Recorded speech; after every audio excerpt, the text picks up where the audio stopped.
everyone. I'm Alicia Esposito, content strategist for Demand Gen Report, and I have with me Dave Bruno, a friend of the family, and also a content strategist. Yeah, what an interesting coincidence. Yeah, yes, right? Thanks for having me, Alicia. So we just finished a crazy day at B2B and we had a panel together all about podcasting. So I thought it'd be fun for us to kind of go back and forth, share some of our key takeaways and what we got out of the session, because I think there was a lot there. Yeah, I do too. So you want to do rapid fire? Let's do it. Let's do it. So number one, obviously, podcasts are making major headway in B2B. I think about more than half of our attendees in the session have already invested in podcasting, and the remaining attendees want to invest in podcasting, but aren't quite sure how to take that first step. Yeah. So it's obviously here to stay.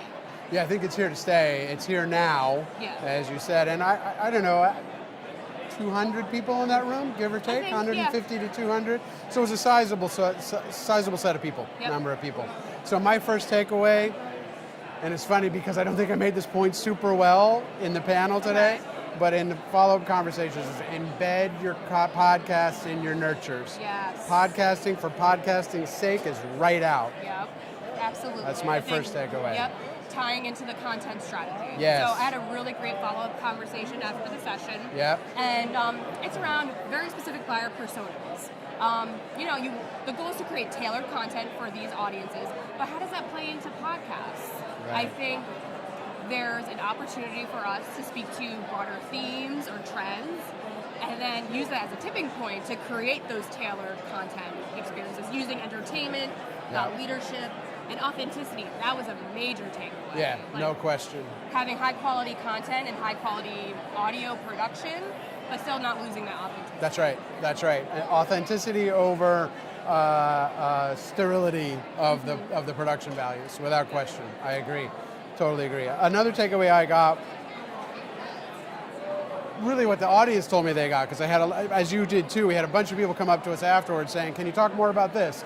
So one of the things they wanted to talk more about was how do we directly track and attribute MQLs, raised hands, all of the metrics to podcasts. And the trick that I do that people seem to really latch onto was I embed it in a landing page and have them stream it.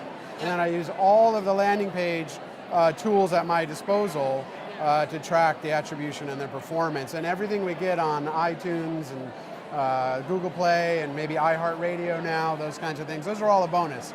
Put on a landing page, let people stream it there, track it there, and use all the magic that comes with your marketing automation tools for landing pages.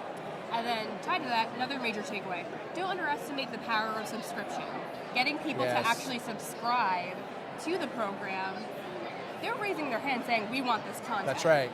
So the more relevant and entertaining you make that podcast, that's not only an opportunity for them to stay engaged with the series, it's the opportunity for them to stay engaged with all of the follow-up content you're going to serve them that belongs to that whole ecosystem of content, right? Wow, so to good your word, point, ecosystem. Wow, so well to your used. point, using the themes, using the messaging, and creating all that derivative content to really optimize that impact. I know optimize is such like a loaded word. Right. What other way is there to explain it? That's right, and not only optimize the content, but one of the questions that people had for us was cost justifying. If you're only getting a few hundred plays, right, how do you cost justify that? Well, if you take every minute of that podcast and you break it down into potential derivative content, and then you add in all of the subsequent metrics that go into that, collectively you can make a very easy business case for doing it. Yeah, like to your point in the session, turn a quote into a social snippet or a social image. Take, like Kara, our other panelists, said, ask the same question to several guests, compile them into a montage or to a thought leadership ebook. There are so many ways to reuse and respin that information, and you can generate leads through those content assets if they're valuable. That's right. Thinking about the value exchange. That's right.